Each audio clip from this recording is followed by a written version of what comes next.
तो लीजिए सुनिए पथिर पंचाली का 9वां अध्याय। लेखक विभूति भूषण बंदोपाध्याय। इसके पहले के अध्याय इसकी प्लेलिस्ट से मिल जाएंगे, लिंक आपको आई बटन में मिल जाएगा। अब की बार घर से जाते समय हरिहर लड़के को भी साथ ले गया। बोला घर में तो इसे कुछ खाने को नहीं मिलता, बाहर तो फिर भी दूध घी कुछ ना कुछ तो मिलेगा और इसकी तंदुरुस्ती संभलेगी। जब से अपू पैदा हुआ था वह बाहर कहीं नहीं गया था। इसी गांव में मौलश्री के नीचे गुसाई बगान के चालता पेड़ के नीचे नदी का किनारा बहुत हुआ तो नवाबगंज जाने की पक्की सड़क तक ही उसकी दौड़ थी। बीच बीच में बैसाख या जेठ महीने में बहुत गर्मी पड़ने पर उसकी माँ शाम के समय नदी के किनारे घाट पर खड़ी रहती थी। नदी के उस पार सरपत वाले मैदान में बबूल के पेड़ों पर पीले रंग के फल खिले रहते थे। गायें चरती मोटी गिलोय लता से आलिंगित सेमर का पेड़ देखने पर मालूम होता कि ना जाने कितना पुराना है। चरवाहे नदी के किनारे गायों को पानी दिखाने लाते थे। एक छोटी सी डोंगी पर गांव का मल्लाह मछली पकड़ने के लिए पानी के अंदर फंदा बनाने की तैयारी करने लग जाता। उधर ताककर उसका जी जाने तो कैसा हो जाता, उसे वह शब्दों में समझाकर किसी से व्यक्त नहीं कर सकता था। हाँ, जब उसकी दीदी घाट से आती थी तो वह कहता था, दीदी दीदी देख उस तरफ कैसा है, कहकर वह मैदान के छोर की ओर उंगली दिखाकर कहता, वह जो रहा पेड़ के पीछे ना बहुत दूर है ना। और दुर्गा हंसकर कहती, बहुत दूर है यही तू बताना चाह रहे ना, चल तू तो बिल्कुल पागल है। आज उसी अपू को पहली बार गांव के बाहर पैर रखने का मौका मिला। कई दिनों से उत्साह के मारे उसकी तो नींद ही हराम हो रही थी। अंत में दिन गिनते गिनते चलने का दिन आ ही गया। उनके गांव की सड़क घूमकर नवाबगंज की सड़क को दाहिनी तरफ छोड़कर मैदान के बाहर आषाढ़ दुर्गापुर की कच्ची सड़क के साथ मिल गई। दुर्गापुर की सड़क पर पहुंचकर उसने पिता से कहा, पिताजी रेल की सड़क कौन सी है? उसके पिता ने कहा, चलते चलो अभी सामने ही पड़ेगी, हम लोग रेल की पटरी पार करके ही चलेंगे। तब की बार उनकी रानी गाय ब्याई थी। कई जगह खोजने पर भी 2-3 दिनों से बछड़े का पता नहीं लग रहा था। वह अपनी दीदी के साथ दक्षिण मैदान में बछड़ा खोजने आया था। पूस का महीना था। खेतों में उड़द के पौधों में दाने पड़ने शुरू हो गए थे। वह और उसकी दीदी झुककर बीच बीच में खेत के उड़द खा लेते थे। उनके सामने कुछ दूर तक नवाबगंज वाली सड़क पक्की सड़क थी। खजूर के गुड़ से लदी हुई बैलगाड़ियां खड़खड़ करती हुई आषाढ़ के हाट में जा रही थी। उसकी दीदी पक्की सड़क के उस पार बहुत दूर धुंधले मैदान की तरफ एकटक कुछ देख रही थी कि अचानक बोल उठी, अपू अपू तू एक काम करेगा, चल हम लोग रेल की पटरी देखाएं, चलेगा? अपू ने विस्मय के साथ दीदी के चेहरे की तरफ देखते हुए कहा था, रेल की सड़क? वह तो बहुत दूर है, वहाँ कैसे चलोगी दीदी? और उसकी दीदी बोली, क्या बहुत दूर है? तुझसे किसने कहा? वह तो उस पक्की सड़क के उस पार ही है, पास होती तो दिखाई ना पड़ती। अपू बोला। दोनों बड़ी देर तक नवाबगंज की सड़क पर चढ़कर इधर उधर देखते रहे। अंत में दीदी बोली, बहुत दूर है ना, वहाँ नहीं जा सकते। हाँ, कुछ दिखाई तो नहीं पड़ता, फिर उतनी दूर जाएंगे तो लौटेंगे कैसे? पर उसकी असंतुष्ट दृष्टि दूर सुदूर की ओर लगी हुई थी। एक तरफ लालच भी हो रहा था और दूसरी तरफ भय भी। एकाएक उसकी दीदी साहस के साथ बोल उठी, चल देखाएं आखिर कितनी दूर होगी, दोपहर के पहले लौट आएंगे। शायद इसी समय रेलगाड़ी भी आ जाए, माँ से कह दूंगी बछड़ा खोजने में देर हो गई। पहले तो उन लोगों ने घूम घाम कर इधर उधर देखा कि कोई उन्हें देख तो नहीं रहा। बाद को पक्की सड़क से उतरकर भाई और बहन भरी दोपहर की धूप में मैदान गड़े आदि पार करके नाक की सीध में दक्षिण की ओर दौड़ पड़े और दौड़ते ही रहे। नवाबगंज की लाल सड़क धीरे धीरे पीछे छूट गई। रोआ का मैदान, याऊतला, ननद तालाब बाएं दाहिने दूर में पड़े रहे। सामने एक छोटा सा गड्ढा भी दिखाई पड़ने लगा। उसकी दीदी हंसकर उसकी तरफ देखते हुए बोली, जो माँ को पता लग गया ना तो हड्डी पसली एक कर देगी। अपू एक बार हंसा, निराशा के साहस की हंसी, फिर एक बार दौड़ लगी। जीवन में यह पहली बार निर्बाध होकर मुक्ति के उल्लास में उनका ताजा तरुण रक्त लहराने लगा था। बात को क्या होगा यह सोचने का इस समय मौका कहाँ था।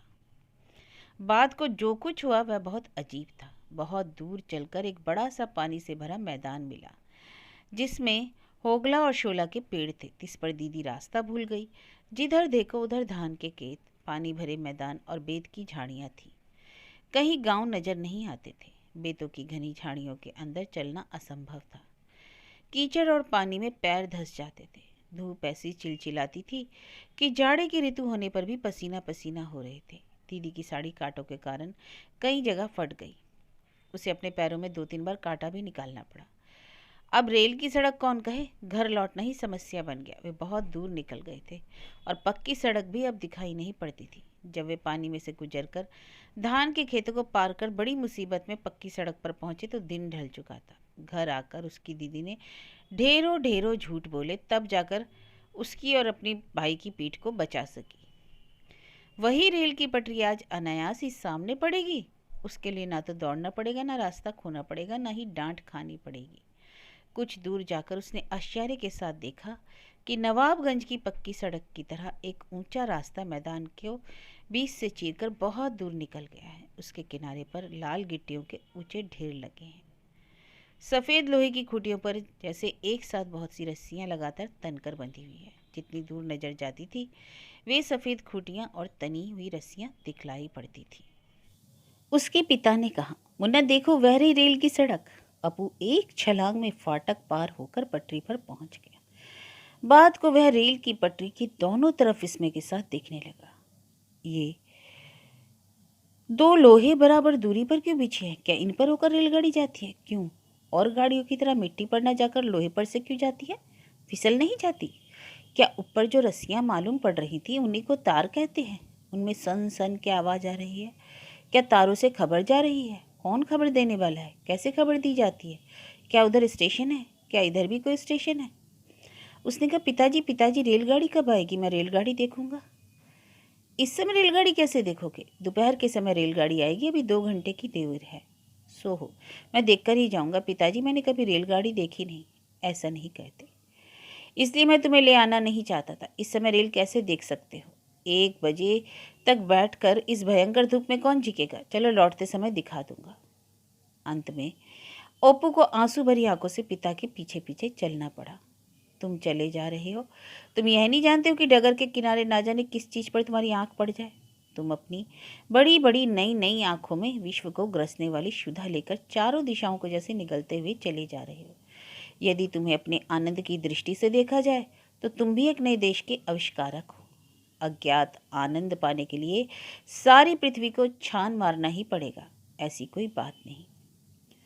आमडूबा किसानों का एक छोटा सा गांव, नाम कितना मीठा सा है। स्त्रियां आंगन में कुट्टी काट रही हैं, बकरियां बांध रही हैं, मुर्गियों को भात खिला रही हैं, खुशहाल लोग पटसन सुखा रहे हैं, बांस काट रहे हैं।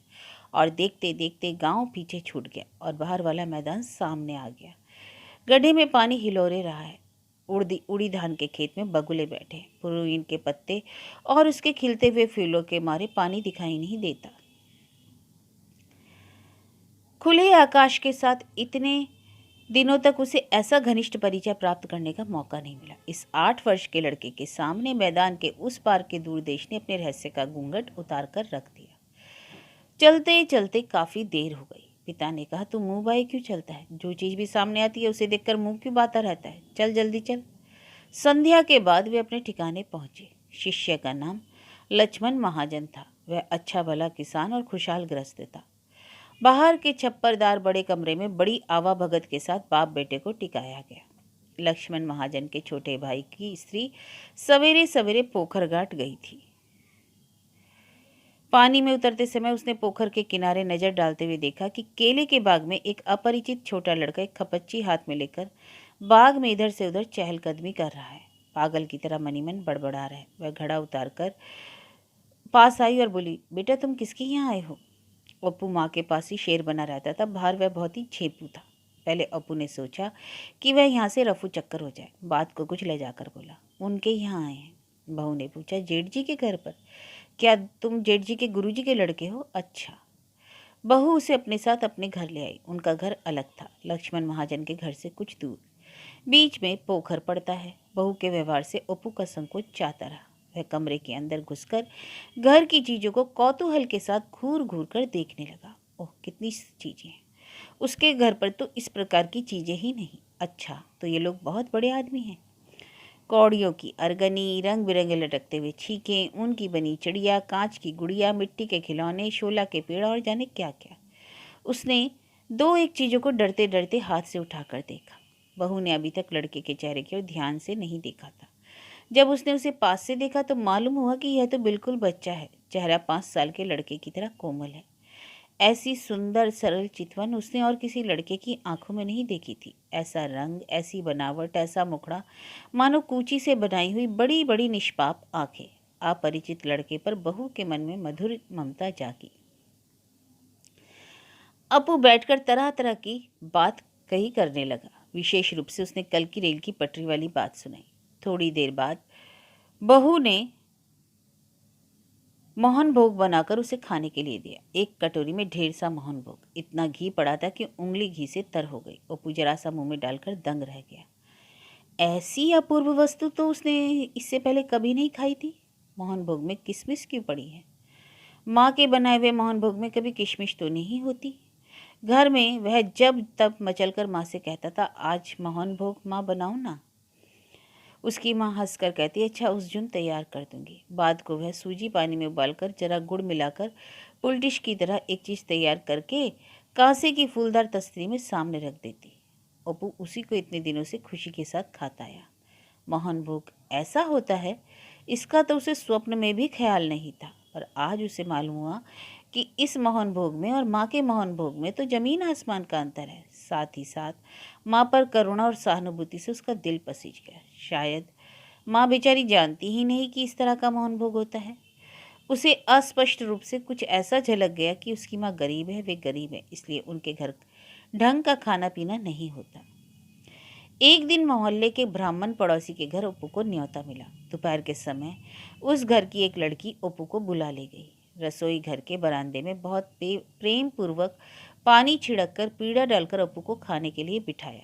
जो लड़की अपू को बुलाने गई थी उसका नाम अमला था। खुलता हुआ गोरा रंग, बड़ी बड़ी आंखें, मुखड़ा सुंदर और उम्र में वह दीदी की तरह थी। अमला की माँ ने पास बैठकर उसे खिलाया। उसने हाथ की बनाई हुई चंद्रपुली दी। खाने के बाद अमला उसे साथ में लेकर डेरे पर पहुंचाने गई। उसी दिन शाम को खेलते समय एकाएक अपू के पैर की एक उंगली बाग के घेरे के 2 बांसों के बीच फंस गई। ताजे चिरे हुए नए बांसों का घेरा था। उंगली कटकर लहूलुहान हो गई। अमला दौड़कर पैर को बांस के बीच से निकाल न लेती तो उंगली पूरी ही कट जाती। अपू से चला नहीं जा रहा था, इसलिए अमला ने उसे गोद में उठाकर खलिहान के पास से पत्थर कूची का पत्ता लेकर बांटकर उसे उंगली में बांध दिया। कहीं पिता से डांट ना पड़े, इस भय से अपू ने किसी से यह बात नहीं बताई। उस रात को अपू बार बार अमला को स्वप्न में देख रहा था। वह अमला की गोद में घूम रहा है, अमला के साथ खेल रहा है, अमला पैर में पट्टी बांध रही है, वह और अमला रेल की पटरी पर दौड़ लगा रहे हैं। अमला का हंसमुख चेहरा सारी रात नींद में उसी के पास बना रहा। सवेरे वह अमला की राह देखने लगा, पर सब लड़के लड़कियां खेल शुरू हुआ, पर अमला दिखाई नहीं पड़ी। घर के भीतर से बहू ने उसे खाने के लिए बुला भेजा। रोज सवेरे शाम बहू अपने हाथ से खाना तैयार करके उसे खिलाती थी। खाना खत्म होने पर बहू से पूछा, क्या सवेरे अमला दीदी आई थी? नहीं, वह नहीं आई। धीरे धीरे दिन और चढ़ने पर खेल भी खत्म हो गया। उसके पिता ने उसे नहाने के लिए बुलाया, पर अमला कहाँ? उसका मन अभिमान से भर गया। अच्छा, ना आई तो ना सही, अमला के साथ वह हमेशा के लिए कुट्टी कर देगा। और जो कभी उसने उससे बात की तो शाम को भी खेल शुरू हुआ, पर अमला नहीं आई। 5-6 लड़के लड़कियां खेलने के लिए आए थे, पर अपू को ऐसा लगा वह खेले तो किसके साथ? कोई भी तो उसके लिए उपयुक्त साथी नहीं था। वह उत्साहित होकर कुछ देर खेलता रहा, पर फिर भी अमला नहीं आई। अगले दिन सवेरे अमला आई। अपू कुछ नहीं बोला। अपू उसकी परछाई के पास भी नहीं फटका। फिर भी बीच बीच में कनखी से देख लेता कि अमला यह समझी है या नहीं कि वह नाराज है। अमला पहले पहले सचमुच नहीं समझी, पर जब समझी कि दाल में कुछ काला है तो पास आकर बोली, क्यों भाई, बोलते क्यों नहीं? अपू इतने दाव पेच नहीं समझता था। उसने अभिमान से मुंह फुलाकर कहा, हुआ क्या? कुछ हुआ थोड़े ही है, कल क्यों नहीं आई थी? ओ, इसलिए नाराज हो? अपू ने सिर हिलाकर कहा, हाँ बिल्कुल। अमला खिलखिलाकर अपू का हाथ पकड़कर उसे मकान के अंदर ले गई। वह बहू सारी बात सुनकर हंस हंस कर लोटपोट हो गई। फिर मुस्कुराती हुई बोली, तो अमला, अब तुम घर नहीं जा सकती, मजबूरी है। जब मुन्ना तुम्हें छोड़ नहीं सकता तो तुम यहीं रह जाओ।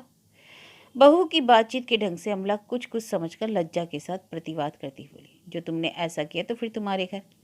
थोड़ी देर बाद अपू अमला के साथ उसके घर गया। अमला ने अलमारी खोलकर उसे कांच की बड़ी मेम गुड़िया, मोम की चिड़िया, पेड़ आदि दिखाई। ये शायद कालीगंज के नहान के मेले से खरीदे गए थे। अपू को ऐसा बताया गया, नई नई गुड़िया, एक रबड़ का बंदर, वह ऐसा कि जिधर भी ताको वह तुम्हारी तरफ आंखें मारेगा। एक जाने किस चीज़ की गुड़िया जिसका पेट दबाने पर एकाएक मिर्गी के बीमार की तरह हाथ पैर फटक फेंक कर करताल बजाती है। सबसे आश्चर्य की वस्तु थी एक टीन का घोड़ा। रानी दीदी के चाचा अपने घर की घड़ी में जैसे चाबी भरते हैं, उसी तरह उसमें चाबी भरने पर खट खट करके फर्श पर चलने लगता है, मानो सचमुच का घोड़ा हो। अपू इसे देखकर दंग रह गया। यह कैसा घोड़ा है? बहुत बढ़िया है। कहाँ से खरीदा? इसका क्या दाम है? इसके बाद अमला ने उसे सिंदूर की एक डिबिया दिखाई जिसमें लाल रंग की छोटी सी चमकीली पन्नी थी। अपू पूछे, यह क्या है? यह रांगा है। अमला हंसकर बोली, रांगा क्यों है? तुमने सोने का वर्क नहीं देखा? अपू ने सोने का वर्क नहीं देखा। क्या सोने का रंग इतना लाल होता है? उसने हिला डुलाकर सोने का वर्क अच्छे से देखा। अमला के साथ घर लौटते लौटते उसके मन में यह बात आई, हाय मेरी बहन के पास तो कुछ नहीं है। वह तो जंगली फलियां और बीजों को बटोर कर ही मरती रहती है और दूसरों की गुड़िया चुरा कर मार खाती है। उसकी बहन की उम्र भी की लड़कियां तो कितने प्रकार के खिलौने होते हैं उनके पास। जो आज उसे तुलना करने का मौका मिला तो दीदी के प्रति करुणा से उसका मन पसीज गया। जो उसके पास पैसा होता तो वह दीदी को एक पेच वाला घोड़ा खरीद कर देता और रबड़ का एक बंदर। तुम जिस भी तरफ जाओ उधर आके मारता। बहू के पास एक जोड़ा पुराना ताश था। इसे एक जोड़ा शायद कहना उचित न होगा क्योंकि वह कई जोड़े ताशों के बचे हुए पत्तों का एक गड़बड़ झाला संग्रहालय मात्र था। अपू उन्हें लेकर बीच बीच में हिलाता डुलाता। रानी दीदी के घर पर बीच बीच में दोपहर को ताश का अड्डा जमता था। वह बैठकर खेल देखा करता। इक्का, गुलाम, साहब, बीबी, रंग रखने पर झगड़ा होता। खेल बढ़िया है, ताश खेलना नहीं जानता। उसकी माँ दीदी भी नहीं जानती। कभी कभी उसकी माँ ताश खेलने जाती थी। उसकी माँ को कोई गुइयाँ बनाना नहीं चाहता था। सब यही कहते कि उसे खेलना नहीं आता।